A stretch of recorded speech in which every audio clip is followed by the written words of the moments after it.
So, I have never preached on this particular topic in 21 years, and probably never will again. Okay. But sometimes as you move through the Bible, verse by verse or chapter by chapter, you encounter things. And this particular topic would probably seem to be more well suited for like a Wednesday night or a Sunday night study, more so than a sermon. But nonetheless, we'll pray that it proves fruitful as we kind of try and parcel it out. I titled this today just simply Careful the Promises That You Make. Be careful of the promises that you make. As I read through the verses, and it talks about being surety, if you have the New King James or some of the other translations, that say, becoming a guarantee or a surety or becoming collateral for the debt of somebody else. What I was struck with was just a few things off the top of my head going through the verses. Number one, I think the Bible throughout tells us to be careful about what we say, what we agree to, or what we affirm. We can get ourselves into a lot of trouble by what comes out of our mouth. And sometimes what comes out of our mouth is very sincere, it's full of compassion, right? But yet we can still get ourselves into a whole host of trouble with our mouth. As I was thinking about that, Proverbs 13, verse 3.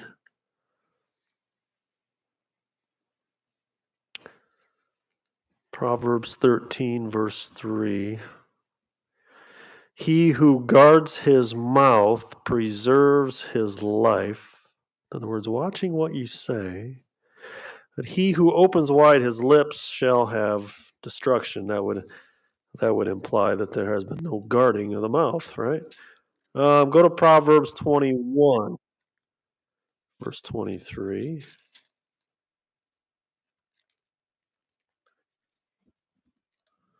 And this would apply to the current topic matter as well. Proverbs 21:23. Whoever guards his mouth and tongue keeps his soul from troubles. That is true. I was thinking, so Old Testament, because I was thinking in my mind, all right, who in the Old Testament got their mouth open and probably shouldn't have got their mouth open, and what was the ramifications of it? And for whatever reason, what came to mind was the spies. Okay, the spies that were sent out into the land of Canaan, um, the land flowing with milk and honey. Right, the land that God said, "I want you to go into, push out the nations, eradicate the nations, and this is what I'm going to give to you." Right. Well, the spies went out and they reported back with fear and negativity. Right. And so it discouraged the Israelites. And in the discouragement of the Israelites, what did they then do? They turned around, right, and said, "We're not going in there. We're out of here. The promised land, no, we're not going into the promised land." And what happened? Well, then they wandered around for 40 years. So the point is there's ramifications, okay, with saying certain things in our life. I think it probably would serve us really well to think before we speak. And I know that's an old adage, and Dad used to tell me to it all the time, but it applies here.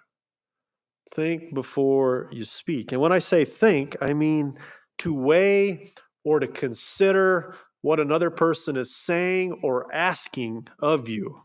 All right. Ask yourselves, is the other individual in our conversation and what they're asking or telling me, is it true? Is it false? Does it honor God?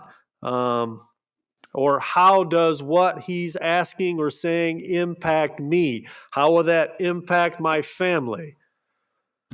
Will it lead to what is right? Will it lead to what is wrong? Is there potential for evil down the road? You know what I mean? So, in our casual conversations with others, and particularly this has to do really around financial things, you really need to think through the issues, all right, before you just jump in with your mouth and say, yes, yes, sure, give me a pen, I'll sign there.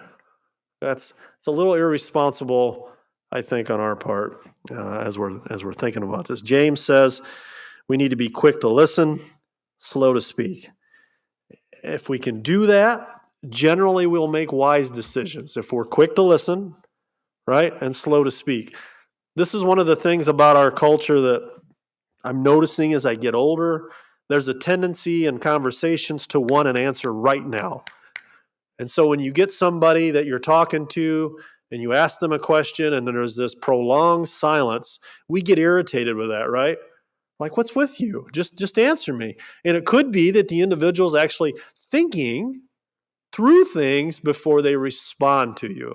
I would encourage you in conversations, whether it's me or anybody else, take the time to think through when somebody asks you a question that requires a response from you, right? In some way or some fashion. I bring this up because here in our verses, what we're really talking about is saying yes or agreeing to being a guarantee to pay off another's debt if they cannot. All right?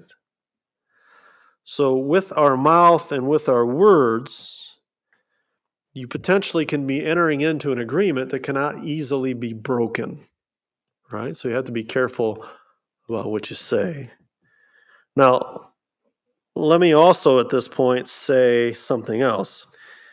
These verses are not teaching us to ignore others or leave off helping the poor or stop lending money to people who are in need. Solomon is not teaching that, okay? I just want to be clear on that as well before we say, well, the pastor said this week that we shouldn't do anything to help anybody, that we should be wise. Well, that's not what I'm teaching, and that's not what the scriptures are teaching here, okay? Matter of fact, Deuteronomy 15, I'm going to read 7 through 11, is very clearly tells us that we are to be generous to the poor. Deuteronomy 15, verse 7, if there is among you a poor man of your brethren within any of the gates in your land which the Lord is giving you, don't harden your heart nor shut your hand from the poor brother. But you shall open your hand wide to him and willingly lend him sufficient for his need, whatever he needs. Beware, he says, lest there be a wicked thought in your heart saying, the seventh year, the year of release is at hand, and your eye be evil against your poor brother, and you give him nothing, and he cries out against the Lord to me, and it becomes sin for you. You shall surely give to him, as your heart should not be grieved when you give to him, because for this thing the Lord your God will bless you in all your works into which you put your hand.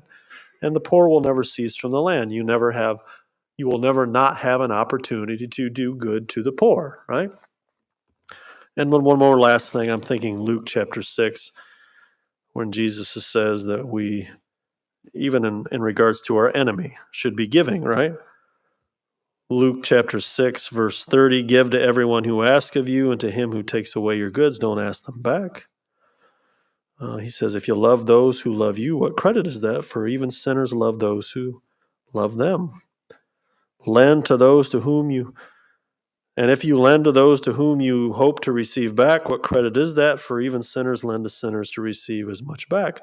But love your enemies, do good, lend, hope nothing in return. Okay, so what I'm trying to say is Solomon is saying when you enter into a financial agreement, you need to be circumspect before you ever even do so. But we're also finding out there that it's good to minister to the poor. It's good to lend money. It's good to lend money with expecting nothing back in return, right? So this is not teaching us that we should just hold on to our money, put it in the bank, and do nothing with it. It's not saying that. It's saying that you and I have to be wise in regards to whatever financial agreements we enter into with other people. Okay? That's what he's trying to teach here. We have to be careful, if you like, to what you co-sign for. That's why I like the New Living Translation and just use the term co-sign. That's something that we're all familiar with in this day and age, right? The New King James uses the term surety. Surety means to be a guarantee or collateral, all right? Simply put, you are agreeing to assume the debt of another person if they can't pay back the lender. That's what he's talking about. You are agreeing to pay the debt of another if they can't pay off the lender. Okay? That's the surety or the guarantee. And Solomon has a lot to say about that, I think, in the book of Proverbs. And when I got to thinking about it, it stands to reason. Solomon is a wealthy guy. Okay?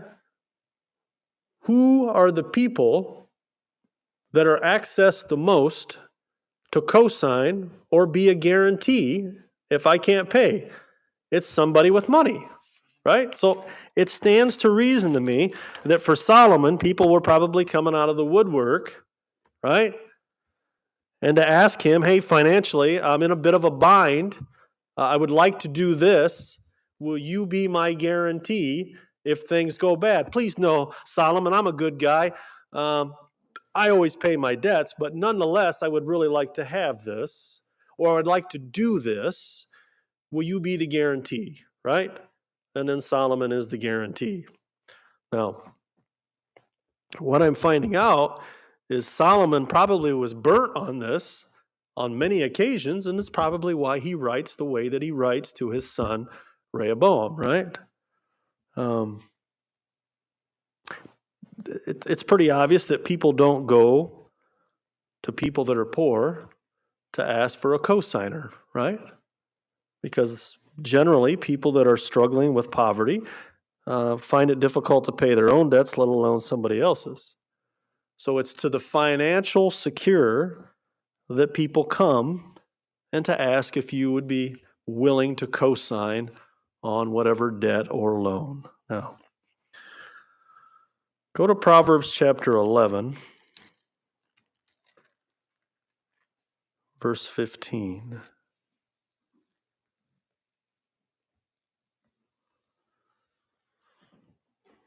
Proverbs 11, verse 15, just staying with the same theme here. He who is surety, once again, or is a guarantee or collateral, for a stranger, this is one of the groups that we'll deal with, what will happen? You will suffer. Okay? So in other words, if you agree to enter into a financial agreement with somebody else and to pay their debt if things go bad, he says, he who is surety then for a stranger, you will suffer. But one who hates being surety is secure. So in other words, if you never sign on the dotted line, you never have to worry about being taken advantage of or paying the debt of another, correct? That's what he's saying. Okay, go to Proverbs 17, verse 18.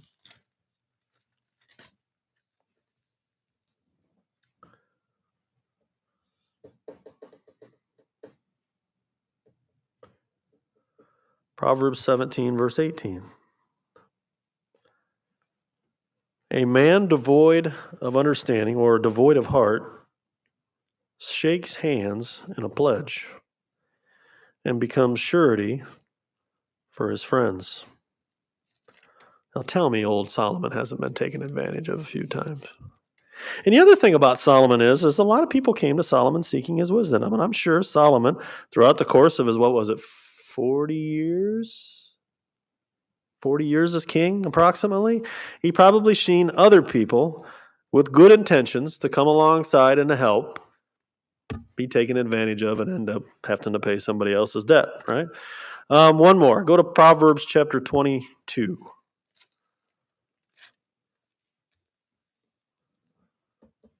Proverbs 22. Pick it up in verse 26.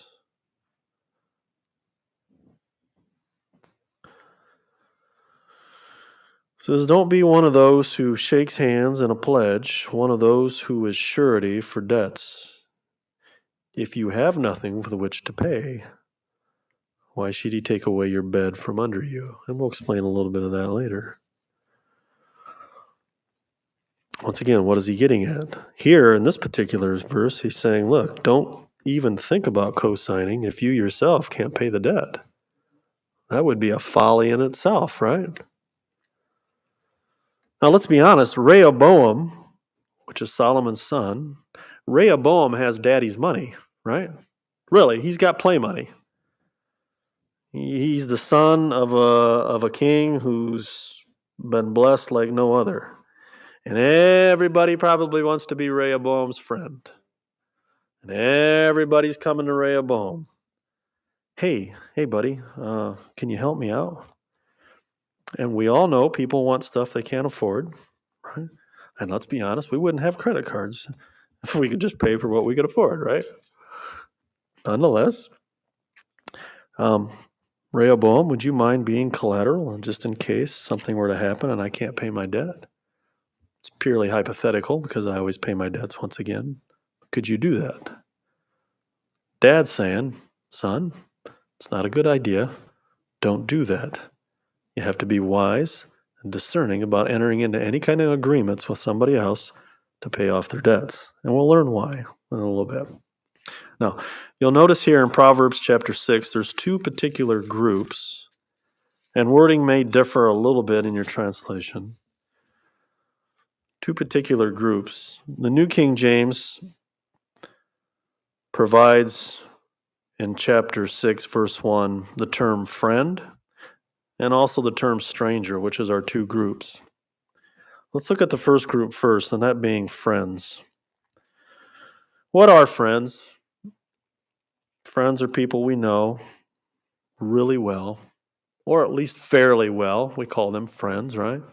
Even today, when we use the term friend, I think there's a soberness, a significance that goes along with being called a friend of somebody, okay? They might be our buddies, people that we grew up with, part of our posse, so we used to say. And so what do we say to our friends? We say to our friends, look, anything you need, I'm there for you, right? That's what we say. So we provide them the proverbial blank check for anything. So in the event that they come to us and they say, hey George, hey Bob, hey Steve, hey,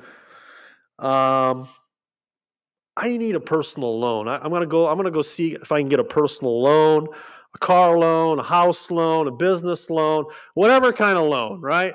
I'm going out to get a loan, and I need you. And before they even finish the sentence, what do we say? Sure, not a problem. Just tell me where I need to sign. Bring the papers over and our sign, right?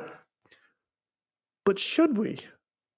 This is what Solomon is trying to bring up here in Proverbs. Should we? Just because they're a good friend, the best of friends, the most endearing friend.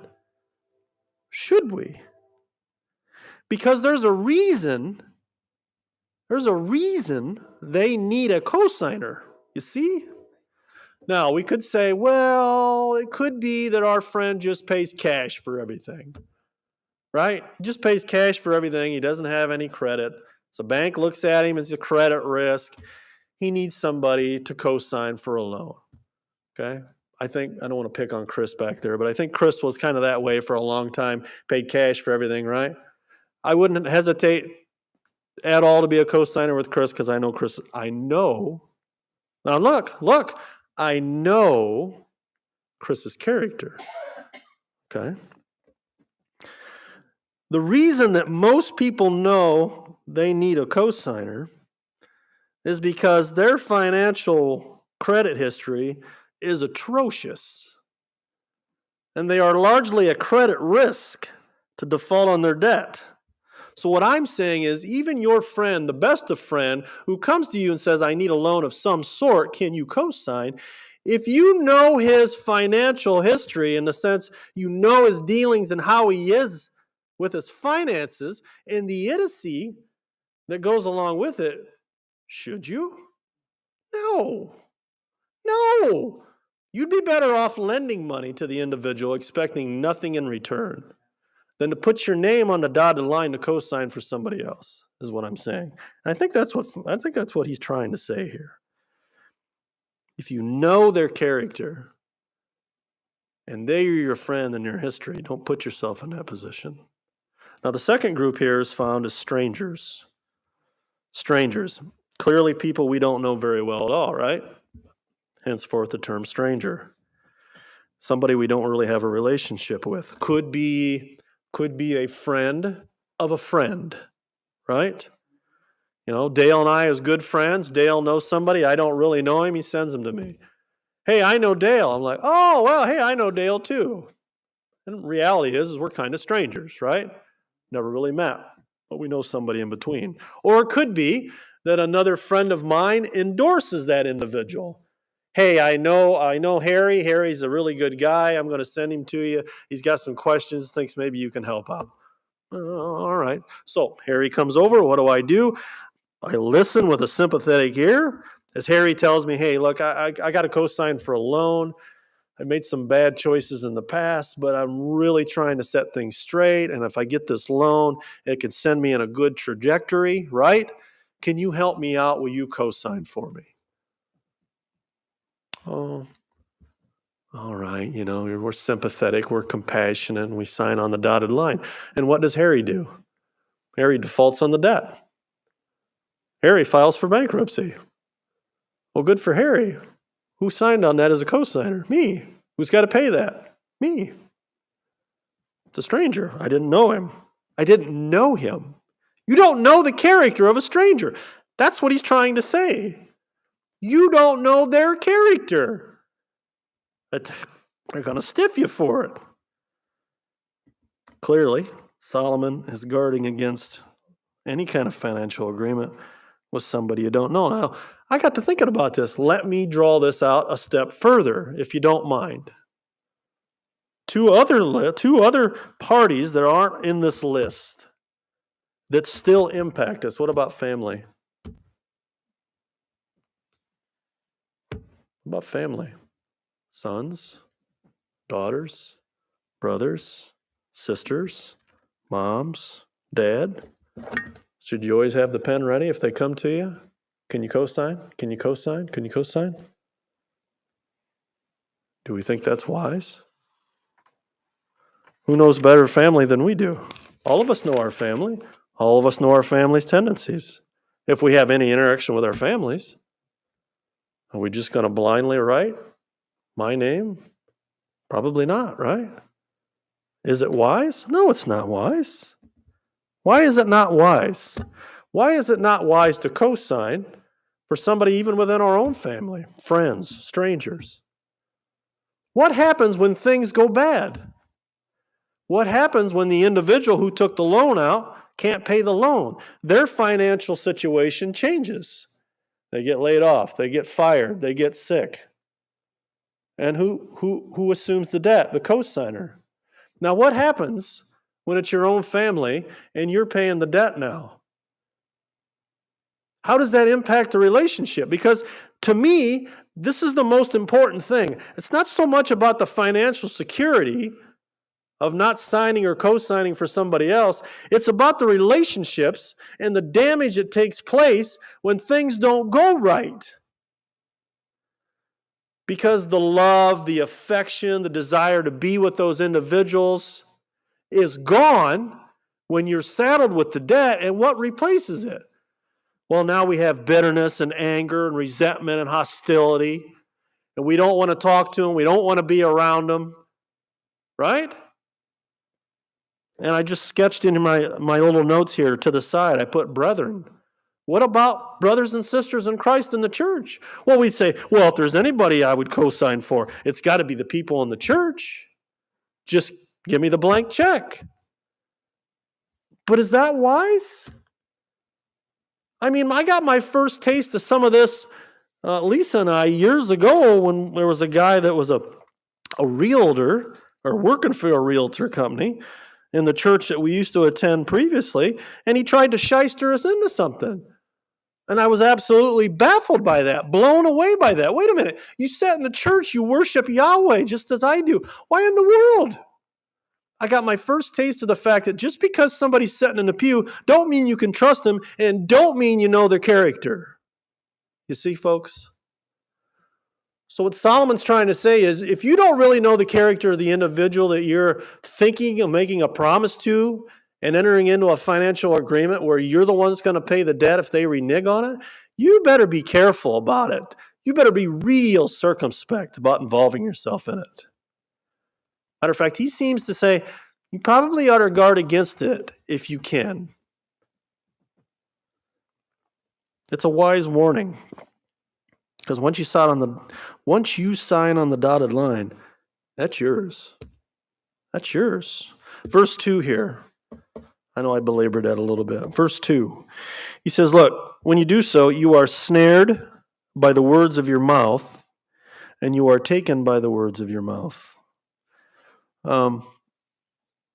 In the old days, they used to, when they entered into an agreement, it says strike hands, literally means to strike hands. I don't know what we're thinking of this, right? But in current day vernacular illustration, it would be like shaking your hand, all right? Be like shaking your hand. And that's pretty universal for the most part. Even in ancient times, that was pretty universal. When you shook somebody's hands, it was to certify, to seal, and to ratify everything about the agreement that you just made. All of it was wrapped up into that handshake. And that's the way it was throughout the course of history. Seems like clean up until the Industrial Revolution anyhow. The handshake was significant. What would come out of your mouth and that handshake sealed the deal, right? It wasn't like when Lisa and I went to the bank to purchase our house. You know, we're 26 years old. We're sitting in front of Michael Smith at Farmers and Merchants Bank, and he gives me all these documents. Sign, sign, sign, sign. And each page was like 4 signatures. And what was that for? That was part of the agreement that we were going to pay on this house, right? And all the penalties that went along with it if I didn't pay on the house. In the old days, it was all wrapped up in this. You didn't need the documentation. But people are such shysters nowadays. We got all these legal documents when it all could be had with a handshake. Nonetheless, point is once you sign, it's yours until it's paid. Now, let me give you some stats on this because I thought this was interesting. 1 in 6 people co-sign for loans of all various sorts. 50% of those who co-sign end up paying either all or partial of that debt. And of those 50% that paid, nearly 20% of them were forced into bankruptcy. Yeah, I was shocked by that. And oh, by the way, if the individual who signed for the loan declares bankruptcy, that debt goes to the cosigner. Do you understand that? So the one who actually took the loan out to begin with can escape the financial obligation by declaring bankruptcy, while you, the cosigner, you get to pay it. Isn't that neat? I'm just saying. This is why Solomon's giving the warning here, folks. Now, let me be clear. The Bible doesn't forbid becoming surety for another. There's examples in Scripture. Do you remember Paul? Paul gave himself as surety or as a guarantee for Onesimus in the book of Philemon. In other words, he's seen with clarity God's work in transforming Onesimus' life. And he said, you know what? I'll stand next to that guy. I will be surety for him, Philemon. If he owes you anything and he can't pay it, I will pay it. All right? So there are biblical examples of people entering into that, knowing the character. And I find it interesting. Stu, you remember when you were teaching through Genesis on Sunday morning? Judah actually was willing to become surety for Benjamin. If anything happens to that boy, I'll pay that debt to my own life if it needs be, right? So there are examples in Scripture of people being surety for others. I just want to get that out there. It's not forbidding it, but it's sure making a case that you need to be circumspect before you ever think about doing it. Because it's a trap that can spring upon you. Look at the terminology he uses in verse 2. Snare. Okay? Snare. You go down to verse 5. You're like a gazelle in the hand of a hunter, a bird from the hand of the fowler. All of it speaks to me about potential bondage, is really what it speaks to. Because here's the thing. When you co-sign for somebody else's loan, the reality is that individual now controls your future to some degree. That individual now controls your future. Because now you have to concern yourself with your own finances, and if things go bad, how do I react? You are dependent upon that signer to do what they said they would do, otherwise you're going to get it. Your future is in their hands to a degree by what they do or don't do. I mean, the text reads negatively, implying that the individual doesn't pay their debt, you're going to be trapped in it. And that's what it kind of seems here. This illustration that he's given is somebody didn't pay the debt, and now you're trapped in it. Why is that significant? Because in Solomon's day, if the co-signer couldn't pay the debt, guess what happened? His property was seized to the point of taking his bed and his garments.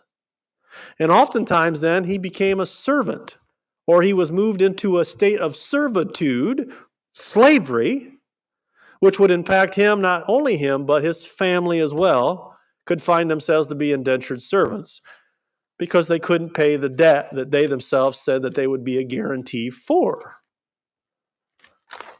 Well, you say, well, that's interesting, but how does that affect me in this day and age? I live in the 21st century. Okay, 21st century, the effect of this. The effect of this is if the signer doesn't pay the debt and you, the co-signer, are now left to it and you can't pay it, guess what it impacts? Your credit score, your pension, your job opportunities, your home ownership in the future. It impacts your relationship, saddles you with social stigma, where people think you're trying to avoid some sort of financial responsibility. And what I found out in researching this is, even though you might file bankruptcy as the co-signer, there's still some things that you are required to pay in regards to that debt. Whatever little you have left the day you sign or say you want to file for bankruptcy, that's gone. They'll take that little bit and they'll pay on that debt. So if they don't pay, you're in a pickle. You're in a pickle. So what do you do? Look at verse 3. So do this, my son. Deliver yourself, for you have come into the hand of your friend. Go, humble yourself, and plead with your friend. Give no sleep to your eyes, no slumber to your eyelids. You have put yourself in a position that is now imperative that your friend come through and make good on his financial obligations. And to be honest with you, just as he says, when he says to humble yourself, don't you think that would be humiliating to some degree, as you, the co-signer, having to go to the signer and say, please? Because how often for the co-signer do your finances change? You know, sometimes we see that the co-signer is the one who's financially secure. Well, I got news for you. The finances of the co-signer oftentimes change as well. So you say, yeah, I'll sign for you. You sign. Things are great. Job's purring along. Money's rolling in. You go to work the next day, there's a notice on the board, 30 days, closing. All right, well, I didn't expect that. 30 days later, you're on unemployment, making a fraction of what it is that you were bringing home. Now, all of a sudden, you get a phone call from Harry. Harry calls back again. Hey, sorry, George, I can't pay on that loan. You're going to have to do it for me. Not good. Not good. That's what I'm saying. Now, this is the other thing. Sometimes we're a mature congregation. I say that in the nicest way, right? Do you know all those stats that I gave you earlier? The group that got hurt the worst was the group that was 50 years old and older. Because that's the group that people can ply on and make the sympathetic, right? Oh, grandpa, oh, grandma, oh, auntie, oh, uncle. Oh, I'm such in a bad shape right now. Right? And what do? Oh, we're driven by emotions. We got tuna written on our forehead, and we're like, all right, I'll help you out. And then we sighed. And what do? Yeah, they don't pay it. It's all yours. So we're forced to do what? In this case, he says we're forced to go to our friend and plead with him, pay it. You can't go to your friend and choke him, even though you want to. You can't choke him because you got to keep him working. Because if he's not working, the debt's not paid, and then I got to pay it. Hey, what are you doing? You should be at work today, right? Go to work, for goodness sakes, please. The worst thing you can do is say, it's not a big deal. I'm not going to worry about it. That's procrastination, right? I'm not going to worry. But yeah, I know his financial situation's not great right now. I know I co-signed for a whopping loan, but he'll get back on his feet. I'm not worried about it. I got other things to do. Is that the right attitude? No. What does verse 4 say? Give no sleep to your eyes.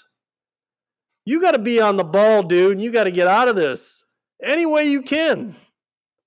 This is why I say that if you're going to help people financially, just lend them the money and either state, I would like paid back, which they may or may not, or just lend them the money with no expectation of being paid back.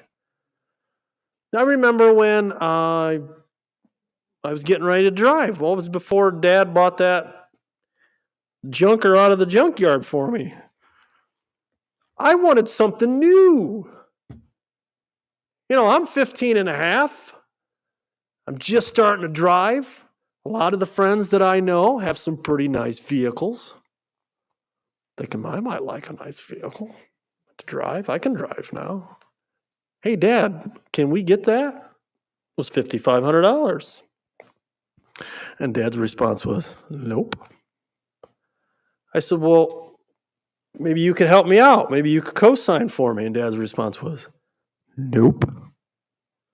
Why would he do that? Because he knew me. He knew how I like to spend money the moment I got it in my little fingers. And so Dad was, tell you what, I got $300. You come up with $300, we'll go get you a car. And that's what we did. Because he wasn't going to enter into a financial burden, right? Just for my pitiful little, oh, Dad, come on. And it was smart. It was wise on his part. Because I'm pretty sure I would have drug him through the mud and saddled him with the debt at that point in my life. So he says here in verse 4, we got to do everything we can to get out of this debt.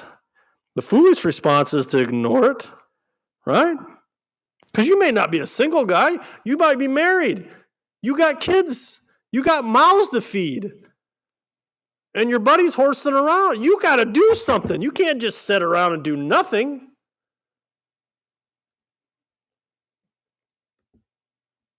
I thought it was interesting, and little research of this. Back then, the person could go to the lender, explain the situation, and then literally beg for mercy. Okay, so this is the position of the cosigner. You are financially secure. You weren't too worried about the other guy paying. He doesn't pay. You're not so financially secure now. Now you're forced to go to the lender himself and to beg for mercy. And you know what? Sometimes the lender in the old days, he would lessen the charge that was due. Well, that got me to thinking again. I thought, well, hey, can you do that in this day and age with all the documents and the signings and everything? And lo and behold, this is what I found. Even today, some lenders may be willing to negotiate with cash-strapped cosigners to offer relief and to minimize the lender's loss. Thought that was kind of interesting. So even today, as a cosigner, there's a little window of opportunity if you find yourself in the pinch to go beg for mercy. Nobody wants to be in that position, right? No. Now, here's the hard part. The hard part is you're studying through this and we're parsing it out and we're thinking, hey, that's great financial advice, but how is that spiritual? And it's tough to assimilate that to something spiritual, but here's what popped into my head today. This is what popped into my head. Take it for what it's worth. You and I had a debt we couldn't pay. Somebody paid the debt. Jesus Christ paid our debt. I'm not going to allegorize everything any deeper than that. I'm just simply saying you and I had a major debt issue. And that was our sin against God, and it was wiped out. And mercy was shown. And Christ bore that. I thought that was kind of interesting. Let's pray. Father, we thank you now for your